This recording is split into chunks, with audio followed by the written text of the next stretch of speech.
नियंत्रण रेखा के समीप घुसपैठियों के मंसूबों को नाकामयाब करते हुए एक आतंकी को मार गिराया, जिसमें 3 जवान भी शहीद हो गए। देखिए ये रिपोर्ट। सुरक्षा बलों ने नियंत्रण रेखा के समीप आतंकवादियों की घुसपैठ की कोशिश को नाकाम कर दिया और एक आतंकवादी को मार गिराया। इस दौरान 3 जवान शहीद हो गए। एक अन्य सैन्य अधिकारी ने बताया कि सेना के एक दस्ते ने तंगधर में नियंत्रण रेखा के समीप संदिग्ध हलचल देखी और आतंकवादियों के एक समूह को चुनौती दी।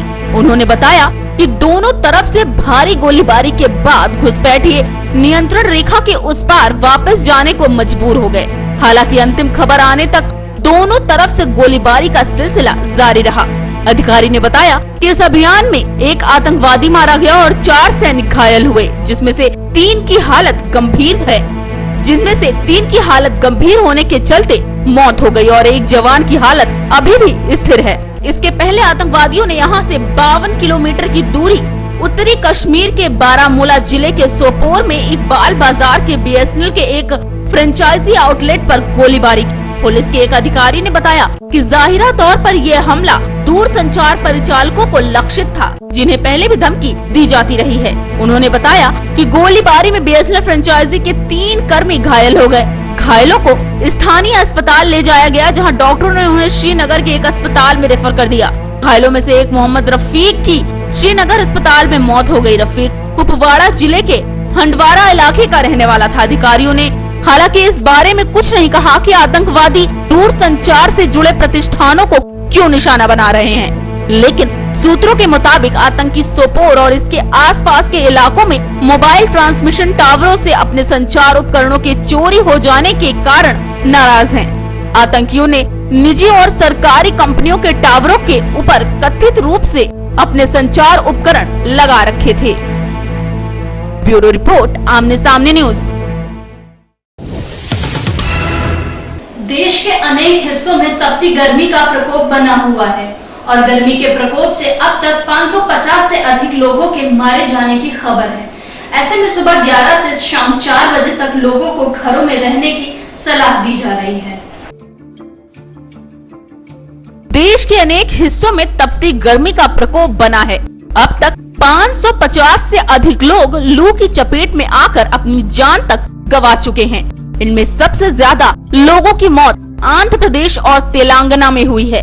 राष्ट्रीय राजधानी दिल्ली में मौसम का सबसे गर्म दिन रहा, जहां अधिकतम तापमान 45.5 डिग्री सेल्सियस दर्ज किया गया। कई अन्य स्थानों पर भी पारा इसी के आसपास रहा। वहीं ओडिशा के औद्योगिक शहर अंगुल में अधिकतम तापमान 47 डिग्री सेल्सियस दर्ज किया गया।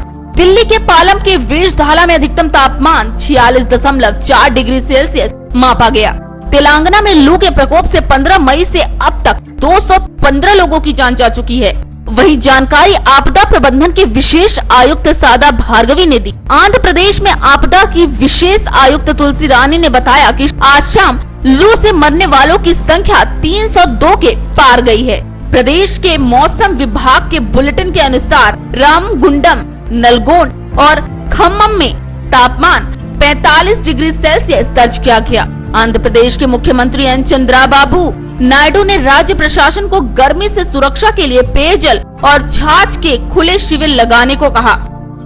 उन्होंने आम जनता से अपील की है कि संभव हो सके तो 11 बजे से शाम 4:30 बजे के बीच धूप में निकलने से बचे। इसी बीच विशाखापट्टनम में मौसम विभाग के एक अधिकारी ने कहा कि लू का प्रकोप एक दिन और बना रहेगा।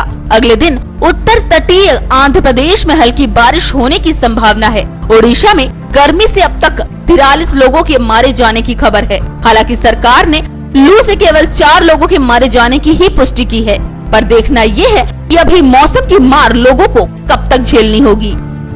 ब्यूरो रिपोर्ट, आमने सामने न्यूज।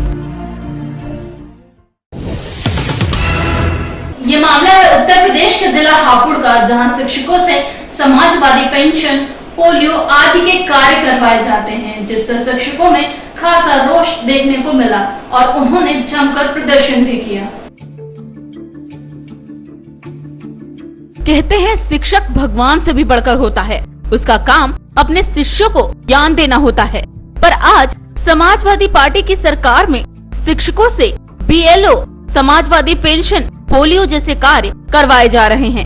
प्रशासन के अधिकारियों द्वारा उन पर इन कार्यों के लिए दबाव बनाया जा रहा है।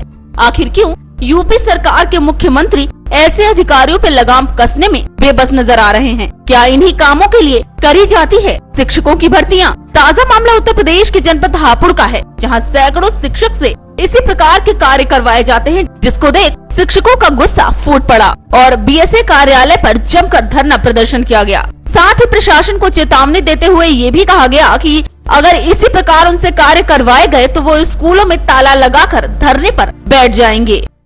आए दिन टीचर्स को समाधान पेंशन योजना, पोलियो, इसके अलावा BLO का काम जो सालों साल चलता है और एक स्कूल से अगर 8 टीचर है तो उसमें से 5-5, 6-6 टीचर्स की भी ड्यूटी लगी हुई है। तो हम लोगों का एक मेन बस यहाँ पर एक मोटिव भी है आज धरना देने का कि हम इन कार्यों का पूर्णतः बहिष्कार करने के लिए अपने आप को पूरी तरह प्रिपेयर कर चुके हैं। हम आंदोलन करेंगे उसके लिए, हम स्कूलों को बंद करके यहीं बैठ जाएंगे, तालाबंदी करेंगे हम पूरी तरह से। उनका कहना है कि इन कार्यों की वजह से वो छात्र छात्राओं को पढ़ाने में समय नहीं दे पा रहे हैं। सैकड़ों शिक्षकों का धरना प्रदर्शन देख अधिकारी भी कार्यालय में नदारद मिले। जब उनसे इस बारे में बात करनी चाहिए तो अधिकारियों ने कैमरे के सामने से आने से भी मना कर दिया। ब्यूरो रिपोर्ट, आमने सामने न्यूज। वक्त तो चला है छोटे से ब्रेक का। ब्रेक के बाद देखेंगे कुछ और नई खबरें। Politics, crime, sports. अगर इन खबरों पे है आपकी बारीक नजर, आपकी आवाज भी कर सकती है असर। बढ़ाएं अपनी आवाज का दायरा, बने आमने सामने न्यूज का हिस्सा। ब्रेक के बाद एक बार फिर से आपका स्वागत है। बीते दिनों छत्तीसगढ़ के जिला कोरिया में मवेशी से भरी ट्रक अनियंत्रित होकर पलट गई और उसमें अचानक आग लग गई। इस विषय में जब पुलिस प्रशासन से बात की गई तो वो भी मामले की जानकारी न होने की बात कहकर पल्ला झाड़ते नजर आए। ये मामला है छत्तीसगढ़ के जिला कोरिया का, जहां बीते दिनों पेनारी ग्राम में 16 नग मवेशी से भरी ट्रक अनियंत्रित होकर पलट गई थी और उस ट्रक में अचानक आग लग गई, जबकि ट्रक पिछले 2 दिनों से पेनारी के मेन रोड पर पलटी हुई पड़ी थी। खड़गवा पुलिस की लापरवाही के चलते ट्रक को वहां से उठाकर थाने नहीं लाया गया, जिसके कारण ट्रक वहीं पड़ी रही और न तो रात में कोई भी पुलिसकर्मी घटना स्थल पर मौजूद था।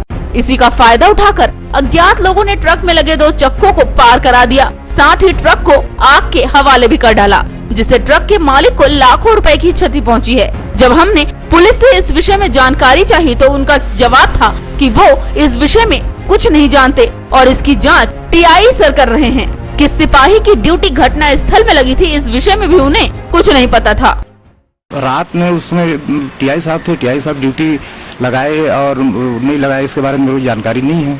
हाँ, आग सूचना मिला तो मैं घटना स्थल में गया था, आरक्षक और अपने प्रभारी महोदय के साथ में गए थे। हम लोग देखे आरक्षक भी आएगा तो हम लोग उसमें आग जो लगा है उससे कार्रवाई करेंगे।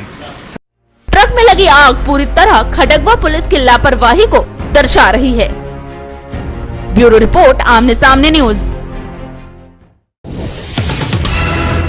फिल्म अभिनेत्री सनी लियोनी और Google.com के मुख्य कार्यकारी अधिकारी और बॉलीवुड टीवी रिपोर्टर के खिलाफ अजमेर के सदर थाने में मुकदमा दर्ज किया गया। क्या है पूरा मामला, देखिए इस रिपोर्ट में। फिल्म अभिनेत्री सनी लियोन, Google.com के मुख्य कार्यकारी अधिकारी और मुंबई बॉलीवुड टीवी रिपोर्टर के खिलाफ अजमेर के सदर थाने में मुकदमा दर्ज कर जांच शुरू कर दी गई है। पुलिस ने ये मुकदमा अजमेर के अपर न्यायिक मजिस्ट्रेट की अदालत के आदेश पर किया है। सदर थाना पुलिस ने बताया कि रंजीत जैन अपर न्यायिक मजिस्ट्रेट की अदालत में Google.com के मुख्य कार्यकारी अधिकारी और Mumbai Bollywood TV reporter RK Sharma पर फिल्म अभिनेत्री सनी लियोन की अश्लील फोटो और फोन वीडियो पर आपत्ति जताते हुए इस्तगाशा पेश किया गया था। अदालत ने इस्तगाशे पर सुनवाई के बाद सदर थाना पुलिस को पोर्न स्टार सनी लियोन समेत अन्य Google.com के कार्यकारी अधिकारी और मुख्य और Mumbai Bollywood TV reporter SK Sharma के खिलाफ मामला दर्ज कर जांच की शुरुआत कर दी है। ब्यूरो रिपोर्ट, आमने सामने न्यूज। इस बुलेटिन में फिलहाल सिर्फ इतना ही। कल फिर मिलेंगे कुछ और नई खबरों के साथ। तब तक के लिए मुझे यानी रचना सिंह को दीजिए इजाजत। नमस्कार।